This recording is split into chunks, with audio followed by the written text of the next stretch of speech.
اور کوئی بات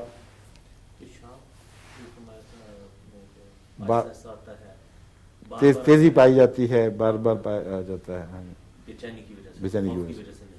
خوف کی وجہ سے نہیں.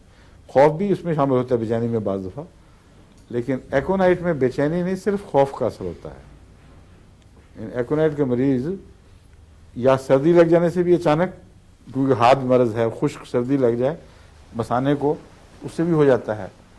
ایک مثانے کا نزلہ بھی ہوتا ہے بعض دفعہ، جیسا ناک کا نزلہ ہے نا، بار بار پانی نکلتا ہے، اس طرح مثانے کا نزلہ ہو یا گردے کو نزلاتی، گردے کی نزلاتی کیفیت ہو، تو خشک سردی سے آپ نے دیکھا ہوگا کئی دفعہ پیشاب کی مرض لگ جاتی ہے بار بار. اس میں اگر شروع میں ایکونائٹ دیا جائے تو بہت مفید ہوتا ہے، بہت جلدی کنٹرول کرتا ہے. لیکن اگر بے چینی ہے کسی اور بیماری کی وجہ سے، یا ویسے ہی خود براہ راست اس کی گردے کی یا مثانے کی بیماری ہو، جیسا کہ میں نے کہا تھا کینسر وغیرہ، تو اس سے آرسنک کی مرض پیدا ہوتی ہے، وہ پھر ایکونائٹ کے قابو کی چیز نہیں ہے.